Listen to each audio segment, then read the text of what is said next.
Hello everyone good morning. तो बहुत दिन है वीडियो आसी नाला कारण मुझे व्यस्त थी से तो एवं ट्राए कर रेगुलर वीडियो आने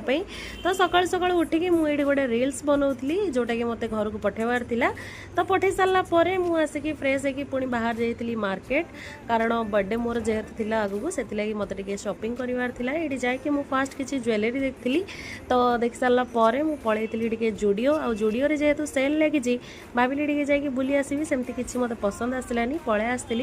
आसी गोटे वाच शॉप को तापर देखी किसी वाच तापर सेठी भी किसी पसंद आसी नथला तापर मुंड खराब हो जाइतला जेहेतु टिके खाई देइतिली सैंडविच तापर आउ गोटे स्टोर को जाइए मत गोटे वाचटे पसंद आसला से वाचटा मुझे आसली आसला परे टिके संध्या हो जाइतला तापर टिके चाहा पीली जार टेस्ट पूरा बेकार थिला। देन मो फेवरेट जगह को पलै आसली सेठी गोटे चाहा मार सारा परे टिके जाइतिली पार्लर तो मते टिके आईब्रो करवार थिला ता सहित टिके फेशियल एमती करवार थिला। देन मु पलैली मो घर पाख जुडियो सेठी भी मते किसी पसंद आसी नथला बस खाली गोटे पैंट धरिकी मु आसली हेरी। तो आज पे पुणी देखा बर्थडे व्लॉग रे रहिली